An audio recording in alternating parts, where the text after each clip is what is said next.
বিশেষ কিছু জাদুকরি মশলা দিয়ে তৈরি করলার এই রেসিপিটা কিন্তু সত্যিই দারুণ। আসসালামু আলাইকুম। আফরোজা ফুড ল্যাব থেকে আপনাদের সবাইকে স্বাগতম। আশা করছি যে যেখান থেকে আমার ভিডিওটি দেখছেন সবাই ভালো আছেন। আজকে শেয়ার করতে যাচ্ছি করলার মজার একটা রেসিপি। যারা করলা কখনো খেতে চান না বা পছন্দ করেন না, তারাও খেতে চাইবেন এভাবে রান্না করলে। আর করলা যারা পছন্দ করেন তাদের কাছে তো ভালো লাগবেই। অনেক মজার একটা রেসিপি শেয়ার করতে চলেছি, আশা করছি আপনাদের কাছে ভালো লাগবে। তাই ভিডিওটি কেউ স্কিপ করবেন না।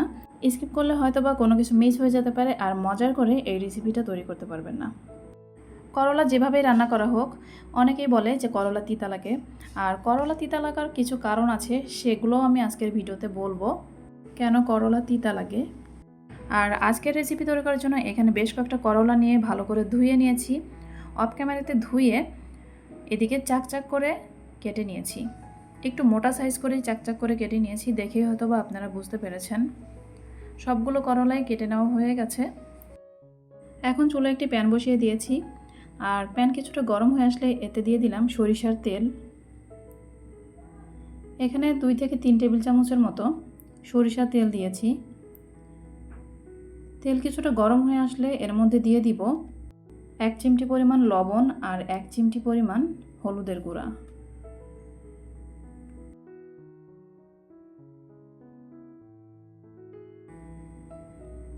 লবণ আর হলুদের গুঁড়া তেলের সঙ্গে ভালো করে মিশিয়ে দিয়ে এর মধ্যে দিয়ে দিব কেটে রাখা করলাগুলো। এখন এই তেলের মধ্যে করলাগুলো ভালো করে নেড়ে চেড়ে ভেজে নিব।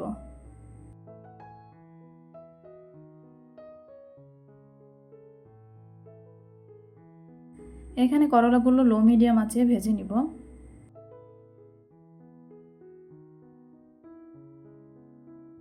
করলাগুলো ভাজতে ভাজতে এদিকে কিছু উপকরণ গুছিয়ে নিব। আর তার জন্য এখানে নিয়েছি কয়েকটা কাঁচামরিচ। কাঁচামরিচগুলো ফালি করে কেটে নিব।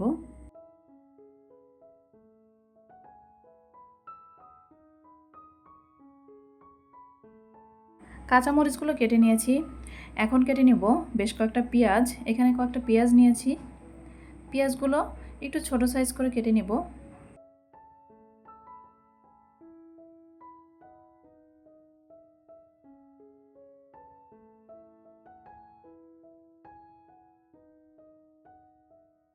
পেঁয়াজগুলো কেটে নিয়েছি। এখন কেটে নিব কয়েকটা রসুনের কোয়া।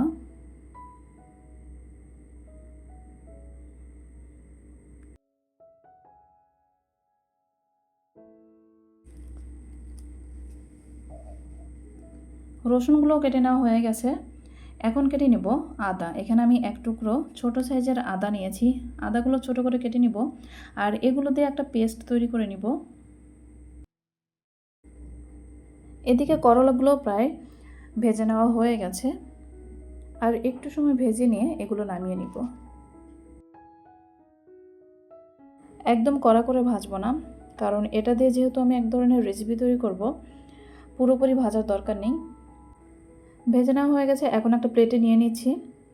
আর আমি আগেই বলেছিলাম একটা জাদুকরি বিশেষ মশলা আমি তৈরি করে নিব, যেটা এই রেসিপিতে দিব। আর সেটা হচ্ছে 1 টুকরো দারুচিনি নিয়েছি, 3টা এলাচ নিয়েছি, 10-12টা নিয়েছি সাদা গোলমরিচ, একটা লবঙ্গ নিয়েছি, মৌরি নিয়েছি হাফ চা চামচেরও একটু কম, হাফ চা চামচের মতো নিয়েছি মেথি, আর ধনিয়া নিয়েছি হাফ চা চামচের একটু বেশি। এখন এগুলো লো আঁচে ভেজে নিব।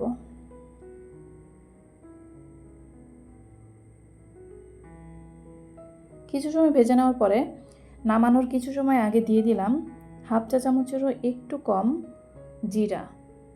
জিরা দিয়ে আবার একটু নেড়ে চেড়ে ভেজে নিব। এমনভাবে ভেজে নেবেন যেন পুড়ে না যায়। ভেজে নেওয়া হয়ে গেছে। এখন আমি এই মশলাটা গুঁড়ো করে নিব। আর আজকে আমি শিলপাটাতেই গুঁড়ো করে নিব। আপনারা চাইলে ব্লেন্ডারও ব্লেন্ড করে নিতে পারেন।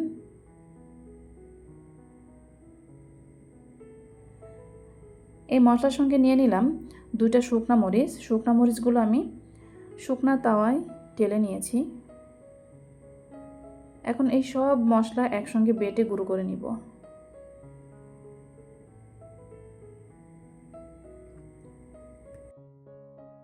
শিলপাটাতেই সব মশলা একদম মিহি করে আমি গুঁড়ো করে নিয়েছি।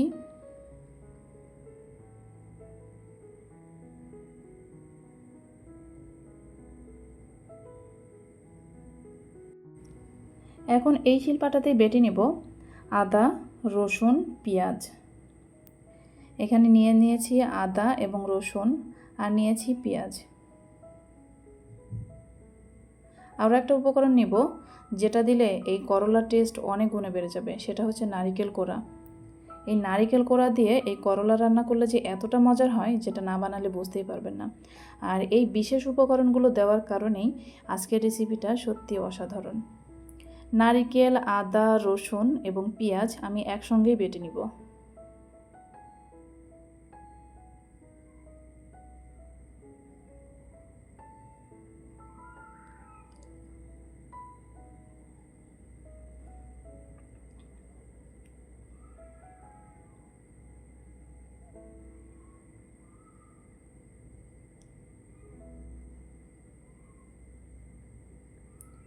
সব মশলাই আমি বেটে নিয়েছি।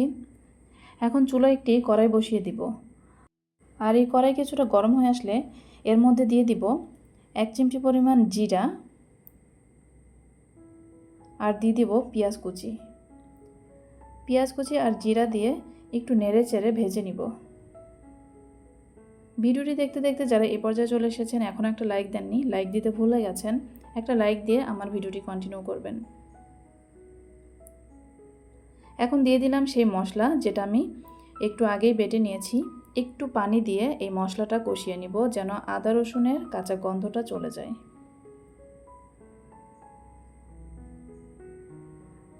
আরও একটু পানি দিলাম। পানি দিয়ে দিলাম লবণ পরিমাণ মতো, 1/2 চা চামচের মতো দিয়ে দিলাম হলুদের গুঁড়া,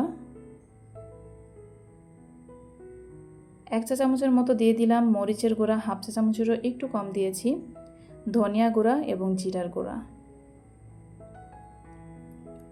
এখন সব উপকরণ একসঙ্গে ভালো করে নেড়ে চেড়ে এই মশলাটা কষিয়ে নিব।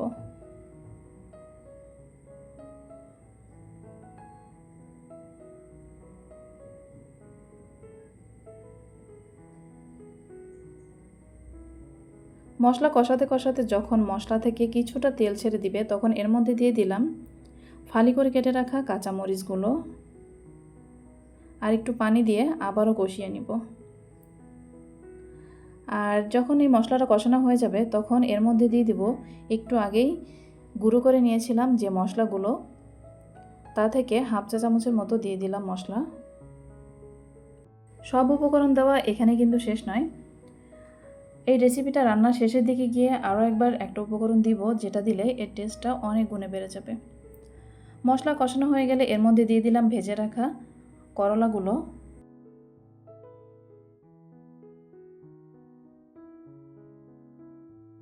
করলা দিয়ে আবার একটু নেড়ে চেড়ে কিছু সময় কষিয়ে নিব।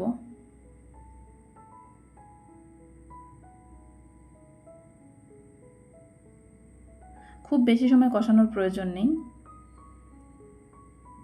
এখন দিয়ে দিব পরিমাণ মতো পানি। পানি দিয়ে আবার একটু নেড়ে চেড়ে দিচ্ছি। আপনারা যারা আমার ভিডিওটি দেখছেন, আমার ভিডিও যদি আপনাদের কাছে ভালো লেগে থাকে একটা লাইক দিয়ে পুরো ভিডিওটি দেখবেন আর ভিডিওটি শেয়ার করে সবাইকে দেখার সুযোগ করে দিবেন।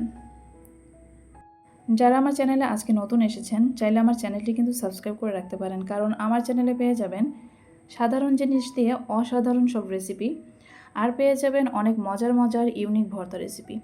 বিশেষ করে যারা ভর্তা খেতে পছন্দ করেন অবশ্যই চ্যানেলটি সাবস্ক্রাইব করে রাখবেন।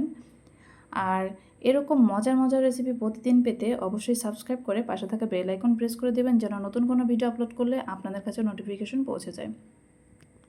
এদিকে করলার এই রেসিপিতে দিয়ে দিলাম গুঁড়ো করা সেই মশলাটা, আবারও দিয়ে দিলাম 1/2 চা চামচেরও একটু কম দিয়েছি আর দিয়েছি ধনিয়া পাতা কুচি আর চুলো বন্ধ করে দিয়েছি এই পর্যায়ে এসে। আর এবার বলি করলা তিতা লাগার কারণ। বিশেষ করে তিতা লাগার দুটো কারণ আছে, একটা হচ্ছে প্রপারভাবে রান্না না করার কারণে, আর একটা হচ্ছে কিছু জাতি আছে করলার যেগুলো খেতে এমনিতেই তিতা লাগে, যত ভালো করে রান্না করা হোক না কেন সেগুলো কিন্তু খেতে তিতাই লাগে। এই তো তৈরি হয়ে গেল করলার এই মজার রেসিপি। আজকের ভিডিওটি যদি ভালো লাগে অবশ্যই চ্যানেলটির সঙ্গে থাকবেন। পরবর্তীতে আরও মজার মজার রেসিপি নিয়ে আপনাদের সামনে হাজির হব। ততদিন পর্যন্ত সবাই ভালো থাকবেন, সুস্থ থাকবেন। আল্লাহ হাফেজ। আসসালামু আলাইকুম ওয়া রাহমাতুল্লাহি ওয়া বারাকাতুহু।